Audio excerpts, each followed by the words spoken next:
মির্চির বিশেষ নিবেদন Times of পুরাণ।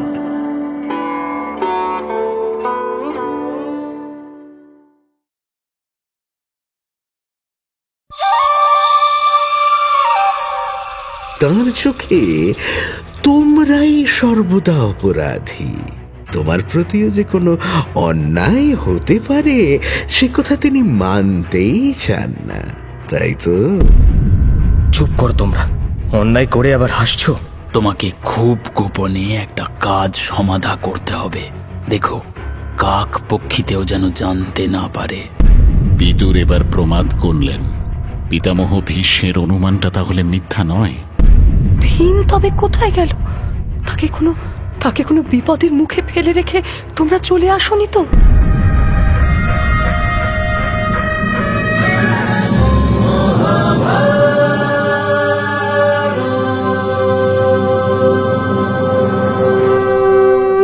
মহাভারত চিরকালের চিরনতুন।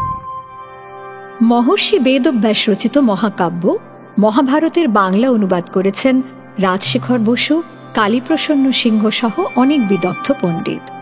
সেই সব জনপ্রিয় অনুবাদ এবং প্রচলিত ভাষ্যকে ভিত্তি করে সহজ ভাষায় মহাভারতের নাট্যরূপ দেয়া হল শুধুমাত্র আপনার জন্য। প্রযোজনা প্যাস্টেল এন্টারটেইনমেন্ট। নিজের কৃতকর্মের দোষে মহারাজা পাণ্ডু নিজের 2 রানী থাকা সত্ত্বেও সন্তানের জন্ম দিতে পারলেন না। 5 দেবতার প্রসাদে জন্ম হল পঞ্চপাণ্ডবের। তবে ধৃতরাষ্ট্রের শতপুত্রের, বিশেষ করে দুর্যোধনের জন্মের সময়টা ছিল অত্যন্ত অশুভ। এদিকে পাণ্ডুর অকাল মৃত্যুর পরে 5 সন্তানকে নিয়ে বিধবা কুন্তী হস্তিনাপুরে ফিরে এলে ভীষ্ম আর বিদুর সসম্মানে তাদের প্রাসাদে এনে তুললেন। হস্তিনাপুরের সিংহাসনে তখন ধৃতরাষ্ট্র আসীন। কৌরব আর পাণ্ডবদের ঘিরে হস্তিনাপুরের আকাশে ঘনিয়ে উঠল কালো মেঘ। তারপর এই শোনো শোনো শোনো, আমার কথা শোনো। আজ একটা নতুন খেলা খেলবো। এই যে সরোবরটা দেখছো, একবার ডুব দিয়ে যে পারাপার করতে পারবে সেই হবে আজকের বিজেতা। সকলে প্রস্তুত তো? এত বড় সরোবর এক ডুবে পারাপার করা যায় নাকি? ভয় পেয়ে গেলে তো? দেখো ভীম, তোমার আপন ভ্রাতাই ভয় নাকাল হচ্ছে। আরে এটা কোনো খেলা হলো? কুমার দুর্যোধনের কাছে এ তো অতি তুচ্ছ। কি তাই না জ্যেষ্ঠ ভ্রাতা? অর্জুন মোটেও ভয় পায়নি। অর্জুন যথেষ্ট সাহসী। তোমার জ্যেষ্ঠ ভ্রাতাই বরং জলে ডুবে যাবে। কি এত বড় অপমান! আমি দুর্যোধন, আমি পারবো না আর অর্জুন পারবে? এই দেখো আমার শক্তি।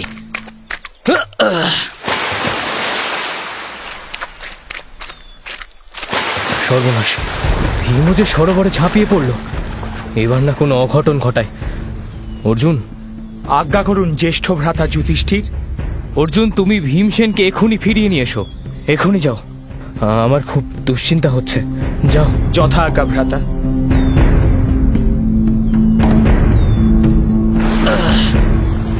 এ কি ভীম, তুমি একা ফিরলে? দেখুন জ্যেষ্ঠ ভ্রাতা, আমি বিজয়ী হয়েছি। দুর্যোধন পারেনি, দুর্যোধন পরাজিত। কুমার দুর্যোধন, কুমার দুর্যোধন, কোথায় আপনি? কোথায় আপনি কুমার দুর্যোধন? চলে চলে, তোমার ভ্রাতা এখন শান্তিতে সরোবরে ঠান্ডা জল পান করছেন। দুঃশাসন, তাকে বাধা দিও না। এ তুমি কি করলে ভীম?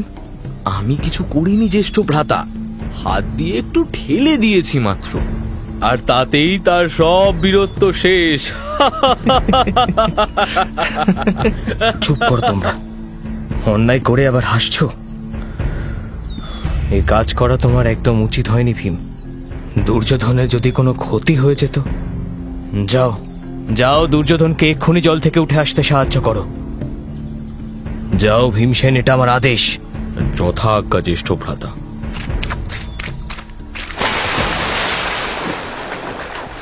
হস্তিনাপুরের আকাশে যে মেঘ ঘনিয়ে উঠবে সে কথা আগেই বুঝেছিলাম। যদিও এই মাটির পৃথিবীর প্রতি আমার কোনো মোহ নেই, আমি সর্বত্যাগী সন্ন্যাসী কৃষ্ণদ্বৈপায়ন বেদব্যাস। ইন্দ্রিয়াতীত ভূমিতে অধিষ্ঠিত থাকাই আমার সাধনা।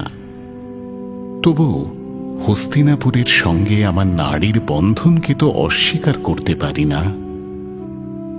আমার এই পার্থিব দেহের যিনি জন্ম দিয়েছেন, সেই জননী সত্যবতী আর তার বংশের ঋণ অস্বীকার করতে পারি না আমি। সময়ে অসময়ে তাই হস্তিনাপুরে ফিরে আসতেই হয়।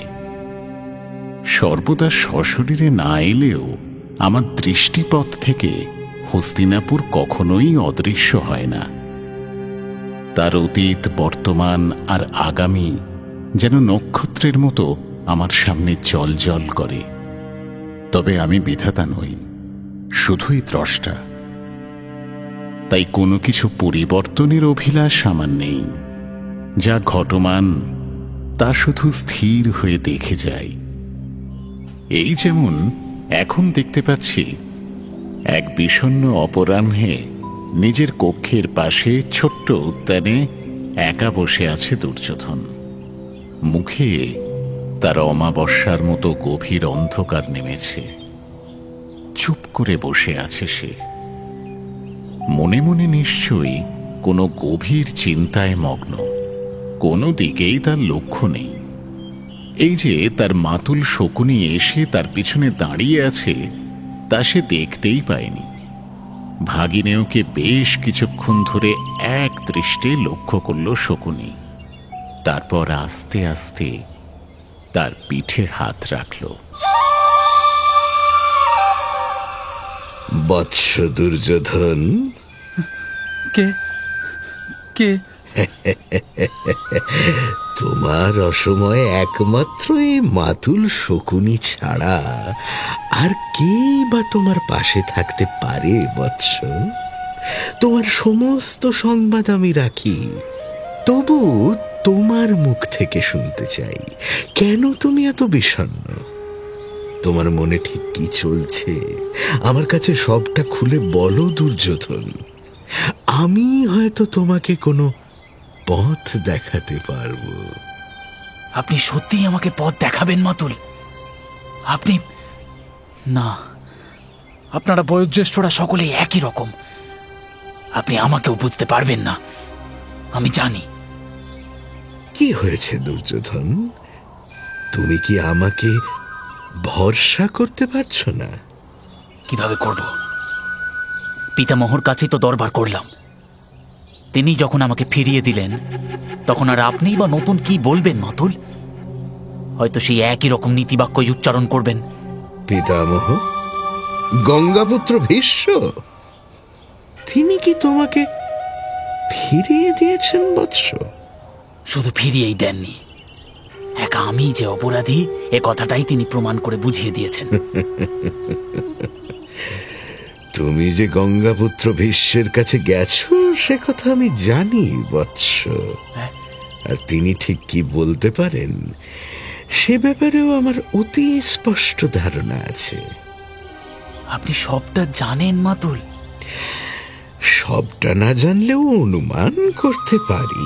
তাই এটাও জানি যে তোমার পিতামহ ভীম বা অন্য পাণ্ডবদের কোনো অপরাধ দেখতেই পাবেন না। তার চোখে তোমরাই সর্বদা অপরাধী। তোমার প্রতিও যে কোনো অন্যায় হতে পারে সে কথা তিনি মানতেই চান না, তাই তো? মাতুল, আপনি কি করে? কিন্তু আমার কি অপরাধ বলুন তো? ওই ভীমই তো আমাকে জোর করে সরোবরের জলে ডুবিয়ে মারতে চেয়েছিল। আর দোসর ছিল ওই অর্জুন। যুধিষ্ঠির না এসে পড়লে আজ সকালেই আমার চূড়ান্ত অঘটন ঘটে যেতে পারত মাতুল। এ কি আমার অপরাধ? অথচ পিতামহ। দুর্যোধন, এ কি করছো তুমি পুত্র? হস্তিনাপুরের যুবরাজ হবে তুমি, তোমার চোখে কি অশ্রু মানায়? তোমাকে তো লৌহদণ্ডের মতো কঠিন হতে হবে বৎস। কার ওপরে অভিমান করছো তুমি? পিতামহর ওপরে? তিনি যে তোমার প্রকৃত শুভাকাঙ্ক্ষী নন সে কথাটা এখনো বুঝতে পারোনি? যদি তিনি তোমার ভালো চাইতেন তাহলে ভীমকে ডাকিয়ে এনে শাস্তি দিতেন, তাই তো? তিনি তা করেননি, বরং তোমাকেই অপরাধী সাব্যস্ত করে ফেলেছেন। এটা কি কোনো ন্যায় বিচার হলো? না, ন্যায় বিচার তো হলো না, অথচ পিতামহকেই সবাই ন্যায়ের অধীশ্বর বলে সম্মান করে। ভুল করে।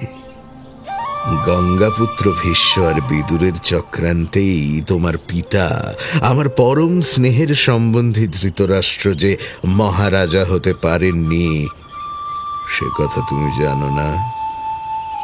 অন্ধ হয়ে জন্মানোটাও কি কারো অপরাধ? অথচ ঠিক এই অপরাধেই তোমার নির্দোষ পিতাকে তিনি বঞ্চনা করেছেন। সিংহাসনের অধিকার থেকে তাকে সরিয়ে দিয়ে রাজা করে দিয়েছেন তার কনিষ্ঠ ভ্রাতা পাণ্ডুকে। গোটা রাজ্য তার কোনো প্রতিবাদ করেনি। আর আজ তিনি সেই ধৃতরাষ্ট্রের পুত্রের প্রতি যে ন্যায় বিচার করবেন সে কথা ভাবলে কি করে দুর্যোধন? শোনো বৎস, এখন তোমার বয়স বেড়েছে, তোমাকে একটা কথা শিখিয়ে রাখি। এই প্রাসাদে বয়োজ্যেষ্ঠ বলে যাঁদের তুমি সম্মান করো, যাঁদের তোমার প্রকৃত অভিভাবক বলে মনে করো, তারা কেউ কিন্তু তোমাকে চান না। জন্মান্ধ ধৃতরাষ্ট্র আর তার পরিবারের প্রতি তাদের কোনো সমবেদনা নেই পুত্র। তারা সকলেই পাণ্ডব বলতে অজ্ঞান। একমাত্র এই মাতুল শকুনি ছাড়া গোটা হস্তিনাপুরে তোমার আর কোনো বন্ধু বা হিতৈষী নেই দুর্যোধন। আমার কথা তুমি মিলিয়ে নিও। কিন্তু আজ যুধিষ্ঠির তো ভীমকে যথেষ্ট শাসন করেছে। দুঃশাসন বলল যে না, ভেবেছিলাম তোমার বোধ বুদ্ধি জন্মেছে, কিন্তু তুমি দেখছি নেহাতি শিশু। আর দুঃশাসন সে তো আবার তোমারও অনুজ, তাই তাকে বিশ্বাস করার কোনো কারণ দেখি না। যুধিষ্ঠিরকে মহান ভাবাটা বন্ধ করো বৎস। গোটা রাজ্য ধর্মপুত্র ধর্মপুত্র করে ওকে মাথায় তুলেছে, কিন্তু এই সবটা ওর ভান। যুধিষ্ঠির হলো পাণ্ডবদের শিরোমণি। ওর অনুমতি ছাড়া কোনো পাণ্ডব কি কিছু করতে পারে? আজ সরোবরের তীরে যে ঘটনা ঘটলো সেটা একটা প্রহসন ছাড়া আর কিছুই নয়। নিজেকে তোমার চোখে মহান করে রাখলো ওই যুধিষ্ঠির। দেখলে তো তুমি ওকে কেমন বিশ্বাস করে ফেলেছ। তার মানে এই সবটা ওদের ষড়যন্ত্র? তাহলে আর বলছি কি, তোমার ভরসার সুযোগ নিয়ে ওরা যে কোনো ভাবে তোমাকে সরিয়ে দিতে চায়। যুধিষ্ঠির রাজা হবে বলেই হস্তিনাপুরে ফিরে এসেছে, আর গঙ্গাপুত্র ভীষ্ম সেটাই চান। যেমন করে তোমার পিতাকে বঞ্চিত করেছিলেন উনি, ঠিক তেমন করে তোমাকেও বঞ্চিত করতে চান। হচ্ছি রাজা আমি যুধিষ্ঠিরকে, ওকে আর ওই বাকি 4 জন অনুগতকে হস্তিনাপুর থেকে না বিদায় করি তো আমার নামও দুর্যোধন নয়। ধীরে পুত্র ধীরে, এত উত্তেজনা হিতকর নয়। যে কোনো কাজেরই আগে কৌশল ঠিক করতে হবে, তা নইলে কোনো কাজই সফল হবে না। একটা একটা করে লক্ষ্য পূরণ করো। ওই ভীমসেনকে সরিয়ে ফেলাই হলো তোমার প্রথম লক্ষ্য। যেমন ওর চেহারা তেমনই ওর শক্তি। ও একাই বাকি 4 পাণ্ডবের রক্ষা কবচ। ওকে সরিয়ে ফেললে বাকিরা দুর্বল হয়ে পড়বে। তখন তোমার কাজটা আরো সহজ হয়ে যাবে। আপনি যথার্থই বলেছেন মাতুল। এই কথাটা তো ভেবে দেখিনি। ভীমকে উচিত শাস্তি দিতে হবে। ওকে মুগুর দিয়ে মেরে। পুত্র, তোমাকে নিয়ে কি মুশকিল হলো বলো তো? প্রহারের বাইরে তোমার ভাবনায় কি আর কিছুই আসে না? তুমি যদি ভীমকে সর্বসমক্ষে প্রহার করো, তাহলে বাকি পাণ্ডবরা তোমাকে ছেড়ে দেবে ভেবেছ? আর গঙ্গাপুত্র, তিনি তো তোমাকে শাস্তি দেবেন বলে বসেই আছেন। তাহলে তো প্রমাণও হয়ে যাবে যে তুমি আসলে কতটা অযোগ্য। তোমাকে এইমাত্র বললাম না, কৌশল গ্রহণ করাটা জরুরি। সেই কৌশল ভাবতে শেখো পুত্র। প্রহার হলো নির্বোধের অস্ত্র। কিন্তু আমার মাথায় তো অন্য কোনো কৌশল আসছে না মাতুল। আচ্ছা বেশ, তোমাকে ভাবতে হবে না, ভাববো আমি। তুমি শুধু আমার কথা অনুযায়ী কাজ করে যাবে, পারবে তো? আমার প্রতি তোমার আস্থা আছে তো? একমাত্র আপনাকেই আমি ভরসা করি মাতুল। গোটা হস্তিনাপুরে আপনার কাছেই আমি প্রকৃত আশ্রয় পেয়েছি। আপনার সব কথা শুনব। আমাকে কি করতে হবে আপনি শুধু বলে দিন। এই তো আমার যুবরাজের মতো কথা হলো। তোমার চিন্তা নেই দুর্যোধন, আমি সব সময় তোমাকে রক্ষা করব। আমি তোমাকে বিজয়ী দেখতে চাই। ঠিক এই সুযোগের অপেক্ষাতেই ছিল শকুনি। দুর্যোধনকেই চাবিকাঠি করতে না পারলে তার উদ্দেশ্য সিদ্ধ হবে না। আর ওদিকে দুর্যোধনও তার মাতুলের মধ্যেই একজন প্রকৃত সমব্যথী খুঁজে পেল। তাদের উভয়ের মধ্যে সৃষ্টি হল এক প্রগাঢ় বন্ধনের। ভীষ্মের মনে আগে থেকেই এই আশঙ্কাটা ছিল, কিন্তু তিনি নিরুপায়। ধৃতরাষ্ট্র এখন দেশের রাজা, তারই নিকট আত্মীয় শকুনি।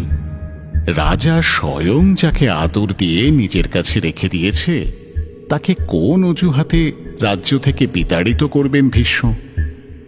তিনি যে রাজা আর রাজসিংহাসনের প্রতি দায়বদ্ধ। অথচ এই শকুনিকে না সরাতে পারলে হস্তিনাপুরের উপরে যে ঘোর অমঙ্গল নেমে আসবে, তার মতো বিচক্ষণ মানুষ অনেক আগেই সে কথাটা বুঝতে পেরেছেন। কিন্তু তার যে হাত পা বাঁধা। দুর্যোধনের সঙ্গে শকুনি যে অনেকক্ষণ ধরে কি সব পরামর্শ করেছে, দূত মারফত সে কথা জানতে পেরেছেন তিনি। গোটা রাজ্যের সব সংবাদই তার কাছে আসে। আজ এই সংবাদটা শুনে তার মনটা বোধহয় একটু কেঁপে উঠল। নিজের কক্ষে বেশ কিছুক্ষণ অস্থির হয়ে পদচারণা করতে লাগলেন ভীষ্ম। তারপর একটু রাত গভীর হলে বিদুরকে ডেকে পাঠালেন তিনি। যে কোনোভাবেই হোক কোনো একটা প্রতিকার ভেবে ফেলতেই হবে। প্রণাম জ্যেষ্ঠতাত। আজ এমন জরুরি আহ্বান যে? এসো এসো বিদুর। আপনাকে এমন অস্থির দেখাচ্ছে কেন? সব মঙ্গল তো? সব মঙ্গল থাকলে কি এমন অসময়ে তোমাকে ডেকে আনি পুত্র? আমার সামনে এসে বসো। কি হয়েছে জ্যেষ্ঠতাত?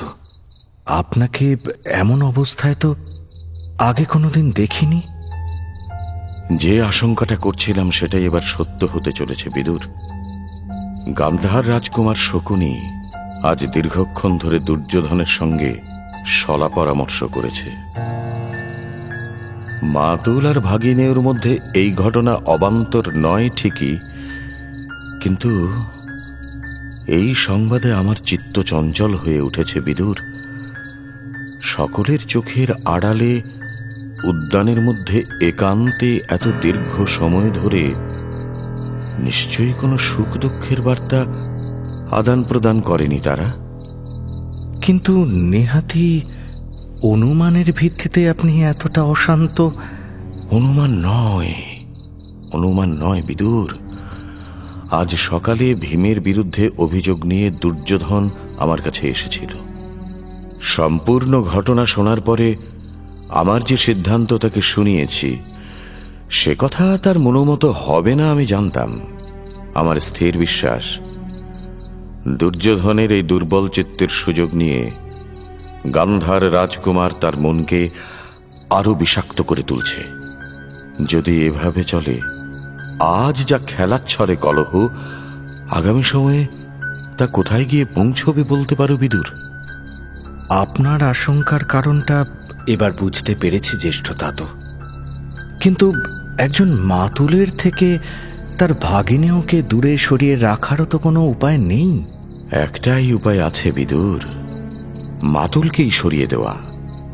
শকুনি যদি তার গান্ধার রাজ্যে ফিরে যায়, তাহলে সব সমস্যার সমাধান। শকুনিকে গান্ধার রাজ্যে ফেরানো আর জ্যেষ্ঠ ভ্রাতা ধৃতরাষ্ট্রের মন থেকে সিংহাসনের প্রতি আসক্তি মুছে ফেলা একই রকম অসম্ভব। তবে গান্ধার রাজ্যের কোনো জরুরি বার্তা যদি পৌঁছে দেওয়া যায়, তাহলে হয়তো শকুনি ফিরলেও ফিরতে পারে। কাজটা কঠিন, আর বিশেষ করে আমার পক্ষে মিথ্যার আশ্রয় নেওয়াটা আরো কঠিন।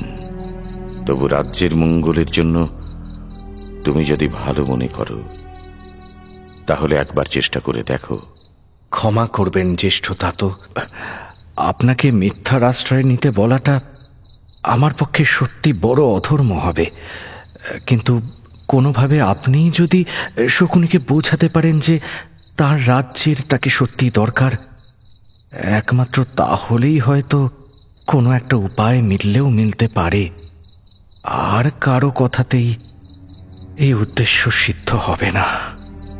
ঠিক আছে, তোমার যুক্তিটা আমি ভেবে দেখি। মিথ্যা না বলেও কিভাবে এই উদ্দেশ্য সিদ্ধ করা যায়, সেই পথ আমাকে খুঁজে বার করতে হবে। রাত গভীর হলো, তুমি এখন বিশ্রাম নিতে যাও বিদুর। প্রণাম জ্যেষ্ঠতাত, এখন তবে আসি। বিদুরের সঙ্গে যে রাতে ভীষ্ম গভীর আলোচনায় মগ্ন ছিলেন, সেই রাতেই দুর্যোধনের কক্ষেও মন্ত্রণা সভা বসেছিল। সেখানে উপস্থিত ছিল শকুনি, দুর্যোধন আর দুঃশাসন। দুঃশাসন বয়সে অনুজ হলেও সর্বদা দুর্যোধনের ছায়া সঙ্গীর মতোই অবস্থান করে।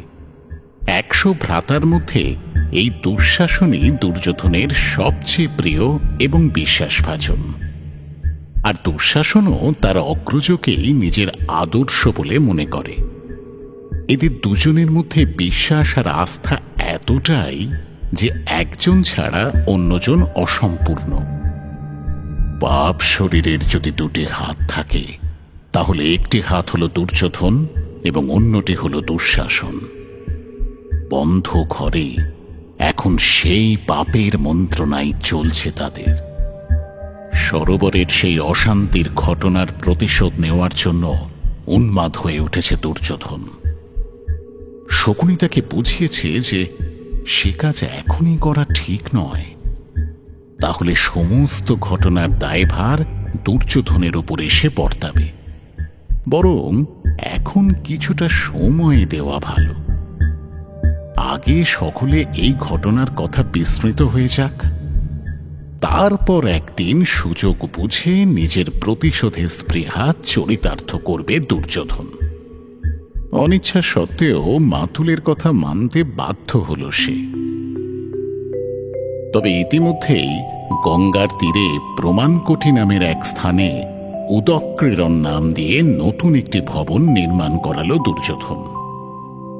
জায়গাটি হস্তিনাপুর থেকে একটু দূরে। সেই ভবন শুধুমাত্র রাজকুমারদের জন্যই সংরক্ষিত। 100 জন কৌরব আর 5 জন পাণ্ডব ভিন্ন সেই ভবনে আর কারো প্রবেশাধিকার নেই। একদিন সেই ভবনে এক উৎসবের আয়োজন করল দুর্যোধন। অতি উপাদেয় এবং অতি সুস্বাদু নানা খাদ্য সম্ভার তৈরি করা হল। গোটা ভবনটি খুব মনোরমভাবে সাজানো হলো। তারপর দুঃশাসনকে সঙ্গে নিয়ে নিজে সেই আয়োজন দেখতে গেল দুর্যোধন। এই উদক্রীড়ন ভবনে এত আয়োজন কিসের জন্য জ্যেষ্ঠ ভ্রাতা? সবটাই পঞ্চ পাণ্ডবের জন্য। ওই শয়তানগুলোর জন্য হঠাৎ আপনার এত করুণা কেন ভ্রাতা? ওরা আমাদের সম্পর্কে জ্ঞাতি হয় অনুজ। আমার ঔদ্ধত্য ক্ষমা করবেন, ওদের ওদের আমি জ্ঞাতি বলে মানি না। ওরা আমাদের প্রধান শত্রু জ্যেষ্ঠ ভ্রাতা, আর সে কথা কি আপনি ভুলে গেলেন? ওহো, না না না অনুজ, তুমি বড় বেশি অশান্ত আর অধৈর্য। তোমার জ্যেষ্ঠের উপরেই বিন্দুমাত্র আস্থা নেই দেখছি। আমি কোনো কিছুই বলিনি। যাকে সেসব কথা এখন থাক। শোনো দুঃশাসন, তোমার উপর একটা দায়িত্ব দিতে চাই। তোমাকে খুব গোপনে একটা কাজ সমাধা করতে হবে। দেখো, কাক পক্ষীতেও যেন জানতে না পারে। আপনি চিন্তা করবেন না জ্যেষ্ঠ ভ্রাতা, কেউ কিচ্ছু জানতে পারবে না। কি করতে হবে শুধু বলে দিন। তোমাকে কালকূট বিষ সংগ্রহ করতে হবে, তবে সাবধান, ওই বিষ কিন্তু মারাত্মক। একটু অসাবধান হলেই সমূহ ক্ষতি। আপনি নিশ্চিন্ত থাকুন জ্যেষ্ঠ ভ্রাতা, আগামীকালের মধ্যেই এই বিষ আপনি পেয়ে যাবেন। উদক্রীড়ন ভবনে সেদিন এক মহা উৎসব হবে। দুর্যোধনের নির্দেশে ভবন জুড়ে সাজো সাজো রব। পাচক, দাসদাসী, নৃত্যবালা, মনোরঞ্জকে সেই ভবন পরিপূর্ণ। ধৃতরাষ্ট্রের শত পুত্র সেখানে উপস্থিত। দুর্যোধনের বিশেষ আমন্ত্রণে পঞ্চপাণ্ডবও সেই ভবনে আতিথ্য গ্রহণ করেছে। নানা রকম সুখাদ্য আর সুপেয়তে খাদ্যশালা পরিপূর্ণ। নানা রকম মনোমুগ্ধকর খাদ্যের সুঘ্রাণে ভীম সহজেই ক্ষুধার্ত হয়ে পড়ল। বিভিন্ন রকম আমোদ-প্রমোদের শেষে সকলে এসে খেতে বসল। সকলের মধ্যমণি হয়ে বসল দুর্যোধন। খেলার ছলে সে বলল,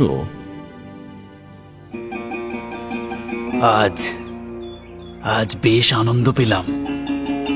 আমাদের এই ভ্রাতৃত্বের বন্ধন সুদৃঢ় হোক, সেই শপথ করেই আজ আমরা পরস্পর পরস্পরকে ভোজন করিয়ে দিই। এসো, এই স্মৃতি চিরদিন আমাদের মধ্যে অটুট হয়ে থাকবে। অর্জুনের মন যদিও দুর্যোধনকে মেনে নিতে চায়নি, কিন্তু যুধিষ্ঠিরের অচল অটল বিশ্বাস আর সারল্য দেখে অর্জুন কোনো প্রতিবাদ করতে সাহস পেল না। রাজকুমারেরা একে অপরের মুখে খাদ্য তুলে দিতে লাগল, আর এই সুযোগে মারাত্মক কালকূট বিষ মাখানো খাদ্য আদর করে ভীমের মুখে তুলে দিল দুর্যোধন। ভীম অত্যন্ত আহ্লাদের সঙ্গে সেই সুখাদ্য গ্রহণ করে পরিতৃপ্ত হল। ভোজনের পরে রাজপুত্রেরা জলবিহার করতে গেল। তারপর সকলে ফিরে এসে বিশ্রাম নিতে লাগল। ফিরল না শুধু ভীম, বিষের প্রভাবে অত্যন্ত শ্রান্ত আর অচৈতন্য হয়ে গঙ্গা তীরেই নিথর হয়ে শুয়ে রইল। সকলে বিশ্রাম গৃহে চলে গেলে দুর্যোধন চুপি চুপি লতাগুল্মের সাহায্যে বেশ শক্তপোক্ত বাঁধনে ভীমকে ভালো করে বেঁধে ফেলল। তারপরে তাকে জলে ফেলে দিল। এদিকে রাজকুমারেরা এবার যে যার অশ্ব, হাতি, রথে আসীন হয়ে হস্তিনাপুরের উদ্দেশ্যে যাত্রা করল। ভীমকে দেখতে না পেয়ে যুধিষ্ঠিরকে উতলা দেখে সকলে বোঝালো যে ভীম নিশ্চয়ই আগেই চলে গেছে। যুধিষ্ঠিরের অবশ্য মন মানেনি। সে কি, আমি ওর বয়োজ্যেষ্ঠ, আমাকে না জানিয়ে ভীম কখনো কিছু করেনি, আর আজ একা একাই ফিরে গেল, আর আমি জানতেও পারলাম না। না, ভীমের এই আচরণ আমি মেনে নিতে পারছি না, কিন্তু কোথাও কোনো ভুল হচ্ছে না তো? না না ভ্রাতা যুধিষ্ঠির, আপনি চিন্তা করবেন না। তৃতীয় পাণ্ডব নিরাপদেই আছেন। হয়তো বিশেষ কোনো প্রয়োজন আছে তার, তাই শীঘ্র ফিরে গেছেন। আপনার অনুমতি নেয়ার মতো সময় পাননি। আপনি আপনি হস্তিনাপুরে চলুন, সেখানেই তার সাথে দেখা হয়ে যাবে। মনে বেশ সন্দেহ নিয়েই হস্তিনাপুরে ফিরে এলো যুধিষ্ঠির। আর প্রাসাদে ফিরেই আগে কুন্তির কাছে ছুটে গেল সে। যুধিষ্ঠির জানে ভীম এসে তার জননীর কাছেই আগে যাবে। অর্জুন, নকুল আর সহদেব যুধিষ্ঠিরের সঙ্গেই গেল। প্রণাম মাতা। কল্যাণ হোক পুত্র, তোমরা ফিরে এসেছ? পথে কোনো কষ্ট হয়নি তো? আগে না মাতা, আপনার আশিসে আমাদের কোনো কষ্ট হয়নি। ভ্রাতা ভীম কি আপনার কাছে এসেছে মাতা? ভীম না, আসেনি তো। কিন্তু ভীমের তো তোমাদের সঙ্গেই থাকার কথা বৎস। না, ভীম আমাদের সঙ্গে আসেনি। আজ মধ্যাহ্ন ভোজন এবং জলবিহার অবধি আমরা একসঙ্গেই ছিলাম। তারপর থেকেই ভীমের আর কোনো সংবাদ আমরা পাইনি। আমাদের সঙ্গেও সে আসেনি। আমি প্রশ্ন করেছিলাম, কিন্তু সকলেই আমাকে আশ্বস্ত করলো যে নিশ্চয়ই কোনো প্রয়োজনে ভীম আগেই হস্তিনাপুরে ফিরে এসেছে। তাই প্রাসাদে এসে সবার আগে আপনার কাছে ছুটে এসেছি মাতা, যদি আপনি কোনো সন্ধান পেয়ে থাকেন। কি কথা বলছো পুত্র? ভীম ভীম তবে কোথায় গেল? তাকে কোনো বিপদের মুখে ফেলে রেখে তোমরা চলে আসোনি তো? আর এক মুহূর্ত সময় নষ্ট করো না পুত্র, এখনই অন্বেষণ শুরু করো। আগে বিদুরের কাছে যাও, তাকে খুলে বলো সব কথা। ঈশ্বর, আমার ভীম। আপনি উতলা হবেন না মাতা, আমরা এখনই খুল্লতাতর ভবনে যাচ্ছি। জ্যেষ্ঠ ভ্রাতা, ওই যে তার ভবনের সামনে খুল্লতাত দাঁড়িয়ে আছেন। চলো চলো, শীঘ্র চলো। প্রণাম খুল্লতাত। বৎস যুধিষ্ঠির, এমন অসময়ে যে? সব মঙ্গল তো? ভীমকে কোথাও খুঁজে পাওয়া যাচ্ছে না খুল্লতাত। দুর্যোধনের আমন্ত্রণে আমরা উদক্রীড়ন ভবনে গিয়েছিলাম। মধ্যাহ্ন ভোজনের পর থেকে ভীম নিরুদ্দেশ। আমাদের জননী খুবই উতলা হয়ে উঠেছেন, তিনিই আমাদের আপনার কাছে পাঠিয়েছেন। সে কি কথা? ভীম নিরুদ্দেশ? চলো বৎস, চলো নগরীর বিভিন্ন উদ্যানে বরং খুঁজে দেখি। সুমিষ্ট ফল খাওয়ার বাসনায় কোনো ফলের উদ্যানে যদি বসে থাকে ভীম। যুধিষ্ঠির আর অর্জুনকে সঙ্গে নিয়ে হস্তিনাপুরের সমস্ত উদ্যান খুঁজে ফেললেন বিদুর। সবকটি সরোবরের ঘাট আর অন্যান্য প্রমোদ কাননেও খোঁজার জন্য লোক পাঠানো হলো, কিন্তু না, ভীম কোথাও নেই। এমনকি ভীমকে কেউ সেখানে দেখেও নি। তাহলে ভীম কোথায় যেতে পারে? বিদুর এবার প্রমাদ গুনলেন। পঞ্চপাণ্ডবকে আমন্ত্রণ করাটা দুর্যোধনের কোনো কৌশল নয় তো? সেই কি ভীমের কোনো ক্ষতি করেছে? পিতামহ ভীষ্মের অনুমানটা তাহলে মিথ্যা নয়। ওই শকুনি নিশ্চয়ই কোনো দুষ্ট বুদ্ধি দিয়েছে দুর্যোধনকে, আর এই ঘটনা হয়তো তারই ফসল। কিন্তু এখন উত্তেজিত হলে চলবে না। দুই কিশোর রাজকুমারকে সঙ্গে নিয়ে কুন্তির কাছে এসে দাঁড়ালো বিদুর। বধূরানী কুন্তি, বিদুরের প্রণাম গ্রহণ করুন। ভীম ভীম কই? আমার পুত্রকে খুঁজে পেলে না বিদুর? না বধূরানী, এখনো অবধি ভীমকে পাওয়া যায়নি। তবে ওর সন্ধানে আমি সর্বত্র চর পাঠিয়ে দিয়েছি, কিন্তু এখনো কোনো সংবাদ পাইনি। কি হবে, কি হবে বিদুর? ভীমের যদি কোনো বিপদ হয় আমি আর প্রাণে বাঁচব না। এ কি বলছেন বধূরানী? এত উতলা হওয়া আপনার শোভা পায় না। আপনার তো অসীম ধৈর্য, কেন এত ভয় পাচ্ছেন? ভীম যেখানেই আছে নিরাপদে আছে। আমার কথায় আস্থা রাখুন বধূরানী। ভীম কি আর জীবিত আছে? আমার সরলমতি পুত্রকে দুর্যোধন ছলনা করে যদি কোথাও নিয়ে গিয়ে হত্যা করে ফেলে। এ কি বলছেন মাতা?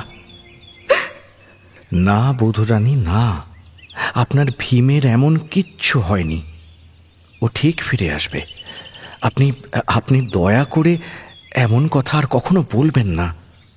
স্বয়ং ব্যাসদেবের আশীর্বাদের কথা ভুলে গেলেন বধূরানী? তিনি তো বলেছেন আপনার 5 সন্তান সকলেই দীর্ঘায়ু হবে। মহর্ষি ব্যাসের আশীর্বাদ কখনো মিথ্যা হবে না বধূরানী। ভীম জীবিত আছে। হস্তিনাপুর তোলপাড় করে ভীমসেনের অন্বেষণ চলছে, কিন্তু ভীম কোথায় সে কথা আমি জানি। ভীমের জননী কুন্তিও জানে যে তার সন্তান এত অকালে চলে যেতে পারে না। আমার এই কৃষ্ণ দ্বৈপায়ন ব্যাসের আশীর্বাদ আছে তার উপরে, কিন্তু ভয়ে দিশেহারা হয়ে সে কথা বিস্মরণ হয়েছে তার। বিদুর যথার্থই বলেছে, নিরাপদেই আছে ভীম। দুর্যোধন তাকে গঙ্গায় ফেলে দিয়ে আসার পরে জলের অতলে তলিয়ে যেতে যেতে অচেতন ভীম শেষে নাগলোকে এসে পড়েছে। সেখানে অসংখ্য বিষাক্ত নাগের আক্রমণে তার শরীর থেকে মারাত্মক কালকূট বিষের প্রভাব নষ্ট হয়ে গেল, আর সঙ্গে সঙ্গে ভীমের সংজ্ঞা ফিরে এলো। আর তারপরেই নিজের বন্ধন ছিন্ন করে একের পর এক নাগসেনাকে বধ করতে শুরু করল ভীম। ভয়াবহ সব কাল সর্প চতুর্দিক থেকে তার দিকে ধেয়ে আসতে লাগলো। নাগলোকে এক ভীষণ আলোড়ন পড়ে গেল। নাগেরা ভীমকে বন্দী বানিয়ে তাদের রাজার কাছে সংবাদ পাঠালো, নাগলোকে এবার ভীমের বিচার হবে।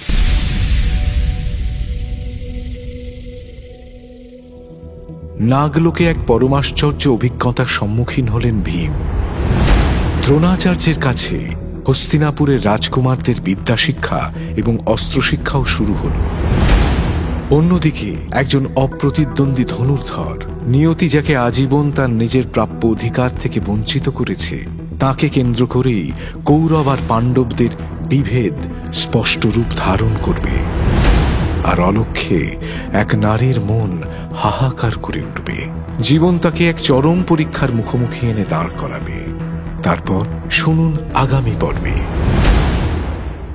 শুনলেন মহাভারত।